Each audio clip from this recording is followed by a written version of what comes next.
Hey guys, welcome back to the channel. Welcome to another video. We are talking Premier League predictions once again. Another weekend of Premier League football is upon us. The only exception this weekend is that there are only 8 games to be taking place this weekend because of obviously the big Carabao Cup final that is set to be taking place on Sunday between Liverpool and Chelsea, meaning of course that means 2 games are postponed and to be played at a later date.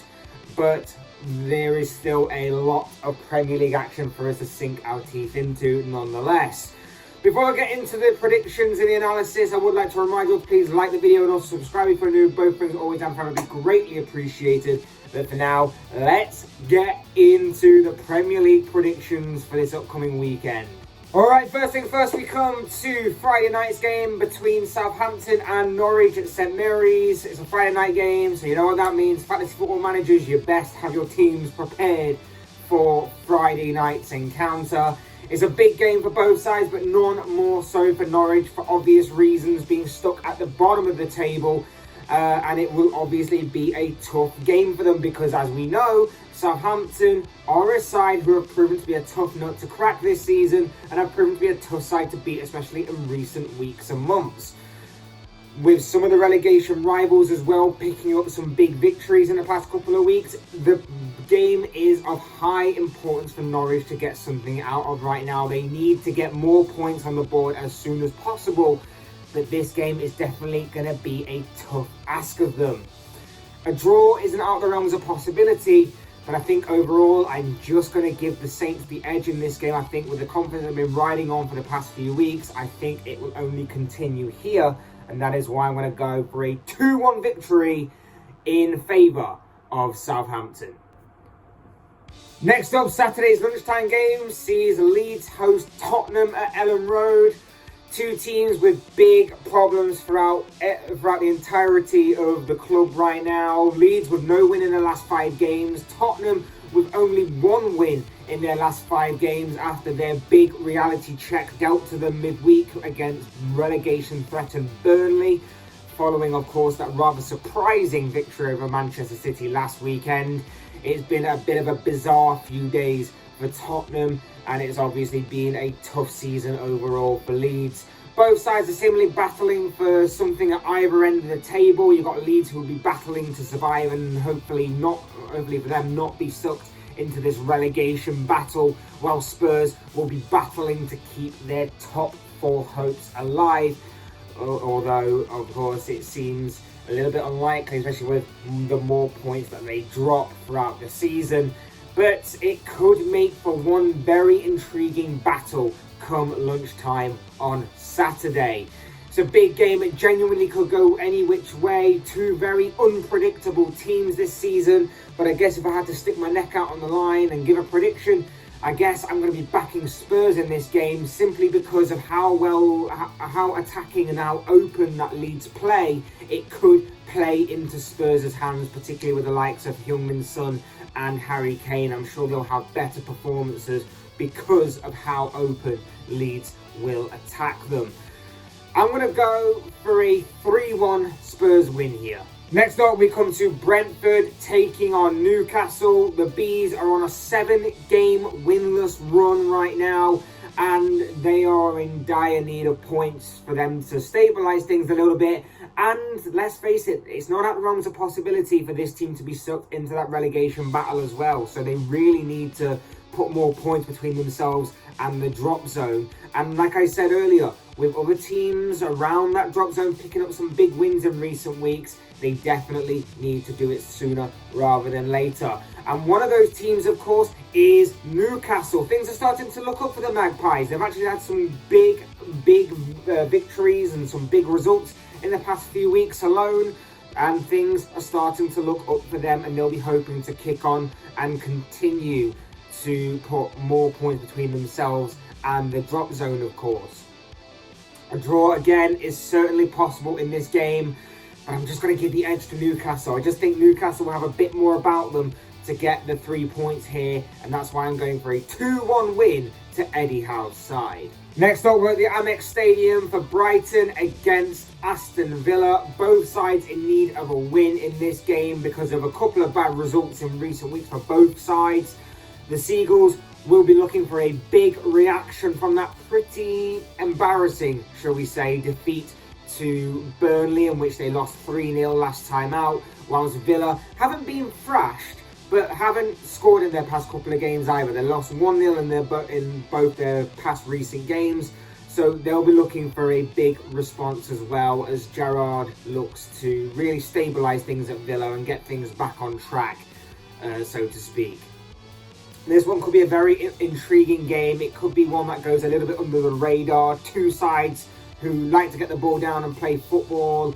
A battle between two relatively young English managers as well. It could go any which way. It could be a very intriguing and exciting game we have in store here. But as far as our prediction goes, I think it's going to be a draw, this one. I'm going to go with a draw, and I'm going to say that this game will end 1-1 come the full-time whistle. Another interesting game down at Selhurst Park awaits us as Crystal Palace host Burnley. It's another intriguing game, this one, between a Palace side currently in mid-table and a Burnley side battling relegation, but probably carrying into this game a lot of confidence based off of their victory midweek against Tottenham, of course. Palace will be also riding off high on their last victory themselves. They got back to winning ways with a 4-1 victory over Watford. Conor Gallagher and Wilfried Zaha scored on that night. Zaha actually scored twice on that night, so they'll be hopefully coming into this game with boosted confidence as well, having got back on the score sheet there. So their big name players are going to be high on confidence. Problem for Burnley this season is that they've had too many draws, and whilst Palace should be winning this game and probably will likely win on paper, I'm actually going to go for a draw. I'm actually going to go for a draw in this game. I think it's going to be another draw for Burnley. I think they're going to battle to another draw because that's what they've been known for a lot this season. And I'm going to say that this game will end 1-1 here. Next up, Manchester United against Watford at Old Trafford is going to be our next game of focus. The last time these two teams met, Watford ran absolute riot on United, beating them 4-1 in what turned out to be Ole Gunnar Solskjaer's last game in charge of the Red Devils. Ralf Rangnick has since taken over as interim manager, and in all honesty, not much has really changed at Manchester United since then. Whilst there's also been change at Watford, of course. They've got a new manager themselves in the dugout, as Roy Hodgson has since took charge as manager at Vicarage Road, and so it'll be a meeting of these two new managers at their clubs. And you know, United will be hoping for better fortune this time around. They'll also be hoping to keep their top four hopes going strong, whilst the Hornets will be looking to boost their survival bid, of course. And that could all make for a very intriguing battle ahead, with these two sides playing for something. This one always has the potential to be a bit of an upset, a bit of a banana skin in terms of Watford getting a result here and upsetting Manchester United.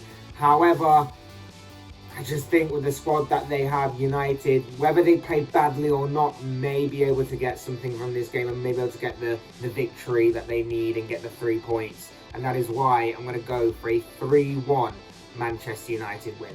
Sunday's Premier League action sees West Ham take on Wolves at London Stadium. This one is very interesting to me. A big battle is set to go down at London Stadium on Sunday between two of somewhat the underdogs for the top four race, shall we say. The Hammers going strong so far this season, whilst Wolves have been going a little bit under the radar with some good performances and of course their very solid defensive record. So it'll be interesting to see who comes out on top in this one. West Ham will have their work cut out to break down such a solid and disciplined Wolves defence, whilst trying to keep Wolves' threat out at the other end. West Ham could just about edge this. They definitely have the quality and the likes of Mikel Antonio and Jared Bowen to do it, whilst of course Wolves will have to be wary of that threat, but they'll also have threat of their own. And like I say, they have a solid defensive record this season, which will be tough for Wolves to break them down at. They don't really have many in terms of star quality or consistent attacking players, Wolves, but they do have dangerous players in key areas across the pitch, including of course their wing backs, central midfielders, and of course their strike force, whether it's Hwang Hee-chan or Raul Jimenez. They can turn it on in an instant. So this one definitely does make for a very interesting game ahead, and one game not to be overlooked this weekend between, like I say, two sides that are potential underdogs for the top four race. It could make for a very intriguing game ahead that either side could win. But I think I'm going to have to go for another draw again. Either side has the potential to take the 3 points, but I'm going to go for a draw. I'm going to say that the points will be shared and that it will be 1-1 come the final whistle. And finally, Goodison Park plays host to Everton versus Manchester City. I do fear for Everton in this one because on paper, this should be a foregone conclusion. Following last week's surprising defeat to Tottenham, having seen Liverpool cut the gap on leaders Manchester City to 3 points, Pep Guardiola's side really should be winning this game. City will be expecting the right response to both themselves losing and Liverpool cutting the gap down to them, and they should be doing it against Liverpool's rivals of all things. I've actually seen a few Everton supporters say that they'd rather lose this game to actually help City win the league over Liverpool. Says it all really about some Everton fans. I say some because it's not all, it is definitely some. Everton themselves are struggling, they are relegation threatened, and they are now of course led by Frank Lampard, a former Chelsea and of course Manchester City player. And again, as a Liverpool fan, I want to say that the stars will align. I want to say that Everton may actually do us a favour in this game and may actually shock City. Another shock be on the cards in this game, and they might actually take points off of City, but I'm not holding my breath at all. I genuinely do think that City will beat Everton quite convincingly. Actually, I think they'll get a good response from their defeat last week, and that Everton will be the wrong team in the wrong place at the wrong time, and they will reply to Liverpool in convincing fashion. It could be a very long evening on Saturday when these two teams clash. As far as a prediction goes, I think it will be 4-0 to Manchester City. But of course, these are just the thoughts, comments, and most of all, predictions of this guy. I want to know what you guys think. What do you make of all the games that are coming up this weekend in the Premier League? Fantasy football managers, who are you putting into your squad? Who are you taking out of your squad? Who do you see having a good week? Who do you see having a bad week? So on and so forth. I'd love to know your thoughts, comments, and opinions all about fantasy football, as well as, of course, the main part of this video, which is the predictions. I'd love to know your predictions on all the games that are coming up this weekend, because that's what we do down in the comments section. I'm sure it'll all make for interesting reading. Otherwise, hit that like button on the way. I've enjoyed the video. Subscribe if you're new or want to see more content like this. Both things are always and probably greatly appreciated. And as always, thank you all so much for watching and listening. I've been Fletch. This has been another Premier League prediction show, and I will see you all again soon in another video.